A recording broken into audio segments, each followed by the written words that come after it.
የወይኑ አትክልት ባለቤት ደግሞ ለጥንቃቄ አጥሮ አስቀድሞ ለአራሾቹ አከራያቸው። እነርሱም ደግሞ ማሳውን ዘርተው ለባለቤቱ መልእክት ልከው አገልጋይ ልኮ ሊወስድ ከፍሬው የተላኩትን ደበደቧቸው። በድንጋይ ወግረው ልጁንም ገድለው ዋናው ተገኘ ወራሽ ነው ብለው የወይኑ ጌታ ምን ያደርግ ይሆን? ገዳይን ገድሎ ሲረከብ ወይኑን ለሚያስረክቡ በወቅት ፍሬውን ይሾማል እርሱ የታመነውን። የእኛስ ሕይወት የቱን ይመስላል? ለወንድም ማዘን ወይንስ መበቀል? ለኃጢአታችን ሞቶልን ሳለ የሚገድል ካለ እርሱን ሰቀለ። ሕጉንም ቢሆን ስላቃለለ ፈጻሜ ሕጉን እርሱን ገደለ። ድንጋዩ ላይ ቢወድቅ ይጋገጣል፣ ድንጋይ ወድቆበት ይጨፈለቃል። ይህ ምሳሌ ግን አስፈሪ ቁጣ ያመለክታል እንደሚመጣ። ሰርግ ያደረገ ወገን የጠራ አንድም አልመጡ። የንቀት ሥራ የራሳቸውን ምክንያት ሰጠው። የንጉሥ ግብዣ ደግሞ አበላሽተው ንጉሥ ጭፍሮቹን በፍጥነት ልኮ ያመፁ ሁሉ ተገደሉ እኮ። የሰማይ ንጉሥ ልጁን ልኮልህ በከንቱ ትምህርት እያመካኘህ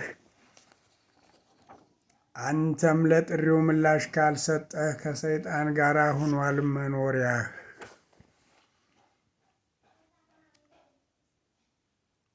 ተው እንመለስ በር ሳይዘጋ ተከፍሎ ሳለ እንዳትከፍል ዋጋ። የታደሙቱ መግባት ካልቻሉ የሚባዝኑ በመንገድ አሉ። የተገኘውን ሁሉ ሰብስቦ አዳራሽ ሙላ እስኪጣበቡ ንጉሥ ገባ ወደ አዳራሹ እንዳሉ ብሎ ልብስ ያቆሸሹ ከዚያ ሁሉ ሕዝብ አንድ ሰው ተገኘ። የሰርግ ልብስ ሳትለብስ ልብህ ተሞኘ። የቆሸሸ ልብስ የለበሰ ሰው በንጉሡ ፊት ምንስ መልስ አለው? ዝም አለ እንጂ መልስም አልሰጠ። ልቡ በፍርሃት ተንቀጠቀጠ። ንጉሡ አዘዘ ይውጣ ከሰርጉ፣ ስላልተገኘ በማዕርጉ። አስራችሁ ጣሉት ወደ ጨለማ፣ ዋይታና ለቅሶ በዚያ እንዲሰማ። መስማት ብቻ አይደል ስቃይም አለ፣ የመስቀል ጣሩን ስላቃለለ። የተጠሩ ግን ብዙዎች ናቸው፣ የተመረጡ ጥቂቶች ምን ነው? ጥሪ ለሁሉም ምርጫ ግን ለግል። አስተዋይ ማነህ ቸል እንዳትል። ሰሚ ጆሮ ያለው ይህንን ይስማ። ከውጭ እንዳይቀር ቅድስት ከተማ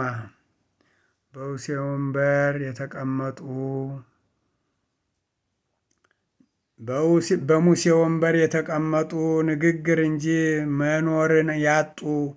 ያዘዟችሁን ሁሉ አድርጉ፣ እንደ እነርሱ ግን እንዳታደርጉ። ንግግር ብቻ ሥራ የሌለው ዛሬም አይጠፋ። ያልተማርን ምነው? በሰው ትከሻ መጫን ተብትበው እንኳን ሊያደርጉት በጣት አይነኩት። ስራቸው ሁሉ ለሰው ለታይታ የሚጸልዩ ለከበሬታ። መቀመጫቸው ሁሌ ከፍታ በየመንገዱ ከሰው ሰላምታ። መምህር ሆይ ተብለው እንዲጠሩ ነው። ራስ ከፍ ማድረግ ኋላ ውርደት ነው። እኛ ሁላችን ወንድም እርስ በርሱ አባት ተብላችሁ አትወደሱ። በሰማይ ያለው ቸር አባት እርሱ። በእውቀት ከበለጥህ አገልጋይ ነህ። ራስህን አዋርድ እንዲያከብርህ። ግብዞች ብሎ የነቀፋቸው ውጫቸው እንጂ የለም ውስጣቸው። መንግሥቱን ጽድቁን የምትዘጉ ወዮ ለእናንተ ለማትጓጉ። የሚገቡትን ከለከላችሁ በመንገዳቸው እየቆማችሁ። መበለቶችን በዘበዛችሁ በማመካኘት በጸሎታችሁ። የእግዚአብሔርን ቃል እየሻራችሁ የገሃነም ልጅ አደረጋችሁ። ወዮ ለእናንተ ታውሩ ዓይናችሁ፣ ደግሞም ደንቁሯል እዝነ ልባችሁ። እናንት ግብዞች ውስጡ ቆሽሾ ስስት ተሞልቶ ያሰማል ሙሾ። ይሰራ ነበር የሚታይ ሥራ፣ ውጭውን ሳይሆን ውስጡ ቢጠራ። አጥንት የሞላው መቃብር መሳይ፣ የተለሰነ ምንም የማይታይ። ውጭው ያማረ በጣም ያጌጠ፣ በእብሪተኝነት ውስጡ ያበጠ። አንድ ቀን ፈርጦ የሚከረፋ እንዲሁ ከሄድክ የለህም ተስፋ። አባቶቻችሁ የገደሏቸው ከነቢያቶች ብዙዎች ናቸው። የአባት ደም ለልጅ የአፍንጫ ለእጅ ብሂሉ ነበር የእኔ ወዳጅ። የዚያ ሁሉ ደም የትም አይቀርም ይጮሃል እኮ እስከ ነዳግም። ይህ አይነት ሕይወት ከቶ ለማን ነው? በጥል በዝርፊያ ለሚኖረው ሰው። በምሕረት ክንፉ እየሸሸገ ብዙ ብንበድል እየታደገ ይጠብቀናል ቸሩ ፈጣሪ። ሰሚ ብቻ እንሁን ወይ ተናጋሪ። የመጣው ጌታ ዳግም ይመጣል፣ ዳግመኛ ይመጣል። የመጣው ጌታ ዳግም ይመጣል፣ ቡሩካኖቹን አብሮ ይወስዳል። ለጌታ ኢየሱስ መቅደስ ሲያሳዩት ይፈርሳል አለ እንዳያደንቁት። በዚህ ዘመን ያለን ያመንን በጌታ መቅደሱን እንጨክን እንበርታ። ብንኖር ለጌታ ብንሞትም ለጌታ መሆናችን አውቀን እንኑር በደስታ። ሊመጣ ተናግሯል ምልክትም ሰጥቷል። የዘመን ፍጻሜ ምልክቱ ታይቷል። ከምልክቶቹ አሳች መነሳቱ፣ ክርስቶስ ነኝ ማለቱ፣ በስሙ መምጣቱ፣ በምስራቅ በምዕራብ ጦርም መከሰቱ። ይህ ሊሆን ግድ ነው ብሏል ባለቤቱ። መጨረሻው ገና እንዳትናወጡ፣ ከዚህ የባሰ ገና ምኑ ቅጡ። ከአመፃ ብዛት ፍቅር መጣታት፣ ወንድም ወንድሙን ይሰጣል ለሞት። እስከ ፍጻሜ በእምነት የሚጸና የታደለ ነው ይድናልና። በዓለም ሁሉ የመንግሥት ወንጌል እናየዋለን ሲሰበክ በኃይል። በየሚዲያው በቲቪ ሁሉ ሊሰማ ግድ ነው ዓለም በሙሉ ሊሰማ ግድ ነው ዓለም በሙሉ። የጥፋት ርኩሰት የመጨረሻው በቤተ መቅደስ ቁሞ ሲታይ ነው። ይህ ሁሉ ሲሆን አስተውል ተብሏል። የሚዘናጋ በምድር ይቀራል። ሆኖ የማያቅ ታላቅ መከራ ጸንተን እንጠብቅ በእምነት ሥራ። እነዚያ ቀኖች ባያጥሩ ኖሮ ማንም ባልዳነ በሆነ ሮሮ። ክርስቶስ በዚህ አለ ቢሏችሁ ከእነርሱ ጋር አትሂዱ አብራችሁ። ሐሰተኞችም ቢቻላቸውስ ምርጦችን ጭምር ወጡ ለማርከስ። ታላቅ ምልክት ድንቅን ቢያሳዩ ከእነርሱ ኅብረት ቶሎ ተለዩ። እንዴት እንወቅ ካላችሁኝ ብለው ሲመጡ ክርስቶስ ነኝ። ቃሉን ከሐሰት ሲደባልቁ ቃሉን ቸል ብለው ከእውነት ሲርቁ እንደዚህ ካሉት ተው ተጠንቀቁ ብሎናልና ከክፋት ራቁ። የሰው ልጅ መምጣት ምልክቶቹ ቃሉን መርምሩ ሳትሰለቹ። ፀሐይ ሲጨልም ጨረቃም ብትሆን ብርሃን አትሰጥም። ኮከብ ሲወድቅ እንደ በረዶ ኃይላት ሲወድቁ ከላይ ከማዶ።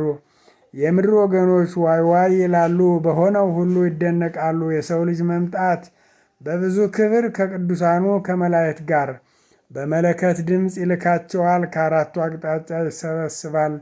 ምሳሌውንም ከበለስ ተማሩ ሲሰበሰቡ ከየሀገሩ። በለስ ያለኮ እስራኤልን ነው ከተፈጸመ 70 ሞት ሞላው።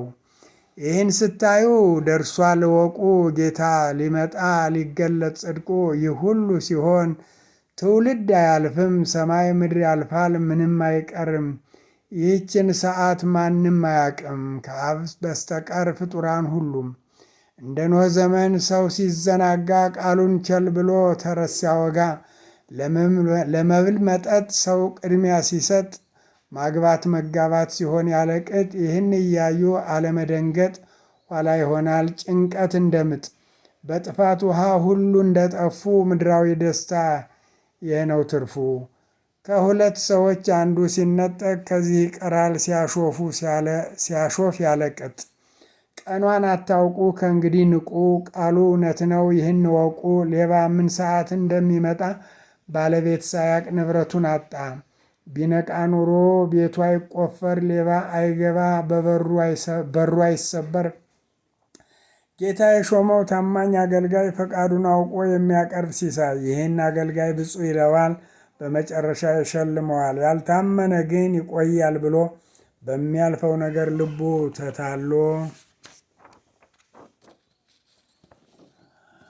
ባልጠበቀው ቀን ጌታ ይመጣል። ለቅሶና ዋይታ ይሆንበታል። ከዚህ ለመዳን ትጋ ወንድሜ፣ የምድር ነገር የለውም ዕድሜ። መብራት አብርተው ቆነጃጅቱ ሙሽራው እኮ አይቀር መምጣቱ፣ ለተዘጋጁ ደስታ ይሆናል፣ ላልተዘጋጁ በሩ ይዘጋል። ዘይት ስላልያዙ ሂደው ሳለ ሊገዙ፣ ሙሽራው መጥቶ ገባና እየተባለ ጌታ ገናና፣ የጠበቁቱ ገብተው የተዘናጉቱ ቀርተው፣ ለአምስቱ ደስታ ለአምስቱ ሐዘን እኛም እንንቃ እንዳይሆንብን። የተዘናጉት ተዘግቶ መጥተው ጌታ ሆይ ሲሉት ከውጭ ቁመው፣ አላውቃችሁም እናንተን አለ። ከአምስት ልባሞች ከእምነት ልባቸው ስለዋለለ